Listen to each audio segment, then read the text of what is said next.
Born on June 5, 1850 in Alabama, Patrick Floyd Jarvis Garret is one of the most iconic lawmen to come out of the Old West and is remembered most for the final confrontation with Billy the Kid that resulted in Billy's death.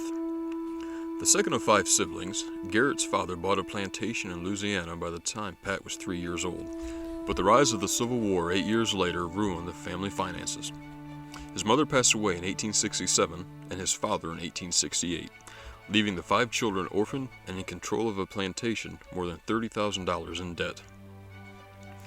Family members took the children while Garret, now 18 years old, headed west. Little is known of his life during the next several years, but by 1876 he was buffalo hunting in Texas.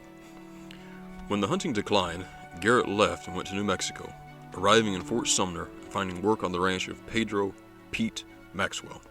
He married his first wife, Juanita Gutierrez, in 1879, who died in childbirth. The following year, Garret married Apolinaria Gutierrez, the younger sister of his late wife, and over the next 25 years, they had 8 children. By November of 1880, he was elected sheriff of Lincoln County, New Mexico, taking a victory of 320 votes against 179 over the incumbent George Kimball. Eager to make good and realizing his appointment as sheriff would not begin until late January of the following year, Garret persuaded Sheriff Kimball to swear him in as a deputy until Kimball was relieved of office. Another stroke of fortune fell to Garret when he acquired a commission as Deputy U.S. Marshal, giving him authority to pursue Billy across state lines. By December 19th, Garret and his posse had tracked the kid to Fort Sumner and waited in ambush. When they saw the kid and his gang, they opened fire, mistaking Tom O'Folliard for Billy and killing him, which enabled the other to escape. 3 days later, the posse cornered the fugitives at Stinking Springs, killing 1 man and capturing the rest, including Billy the Kid. The kid escaped on April 28th, 13 days after being sentenced to death by hanging. On the night of July 14th, still after Billy, Garret went to his former employer, Pete Maxwell, who was a friend of Billy the Kid. And on that night, Billy the Kid was shot and killed by Pat Garret and laid to rest the next morning. And perhaps the most famous chapter in the life of Pat Garret was laid to rest as well. He penned a biography on Billy the Kid, mostly ghostwritten by his friend M. Ashman Upson, defending his slaying of the fugitive against other books which had been published, casting Garret as a villain for the death of a person who was quickly becoming a folk hero. Garret's book did not sell. Deciding not to seek re-election the following term, Garret moved to Texas and tried for seats as a senator but lost. Then he became a captain of the Texas Rangers before returning to New Mexico a month later. Garret became a businessman, going into irrigation after finding an artesian reservoir. Ultimately, all of Garret's ventures into irrigation dried up, and by 1892, Garret moved his family back to Texas, this time to Uvalde. A few other highlights littered his path as the turning of the century crept closer. From 1896 to 1898, he was involved in the search for suspects in the disappearance of Colonel Albert Jennings Fontaine and his son, 8-year-old Henry. The two had gone missing at the edge of the White Sands region of New Mexico. Garret arrested several men in connection with the disappearance of the father and son, but the court eventually found them not guilty. He was then appointed as Collector of Customs in El Paso, nominated by President Theodore Roosevelt.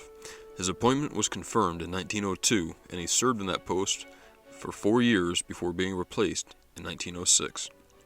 After suffering financial problems, Dudley Poe Garret, Pat Garret's son, signed a lease for the Garret Bear Canyon Ranch with Jesse Wayne Brazel.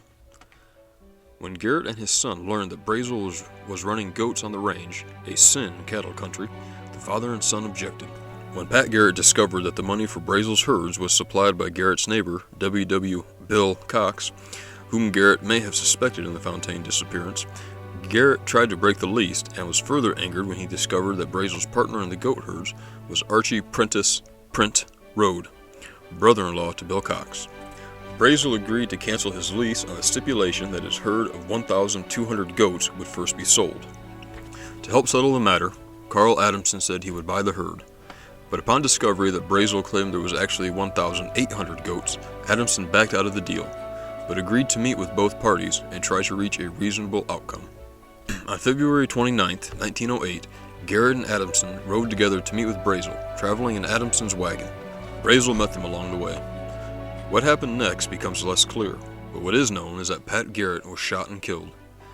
Brazel and Adamson then rode into town, leaving the body where it lay. 3 decades later, Felipe Lucero, deputy sheriff at the time, recalled that Brazel walked in and said to lock him up, that he had just killed Pat Garret, and that Adamson had seen that it was in self-defense. Brazel went on trial. Adamson, the only witness, never appeared at the one-day hearing, and Brazel was acquitted. Garret was buried on March 8, 1908, next to his daughter Ida, who had died in 1896. She had been 15 years old. The location of Garret's death is acknowledged by a historical marker near Las Cruces, New Mexico. Few historians put credence in the story that Brazel killed the famous lawman. 4 other suspects have been proposed over time: Carl Adamson, with whom Garret had been traveling; W. Cox, Garret's neighbor; Archie Prentice, Print Road, Cox's brother-in-law; and James B. Miller, who had acted as middleman between Garret and Brazel in the beginning of the conflict. The question still goes unanswered: who killed Garret and why? Was whoever did it involved in the dual disappearance of Fontaine and his son? Was the killing the result of an old grudge? Which of the 4 suspects was the killer?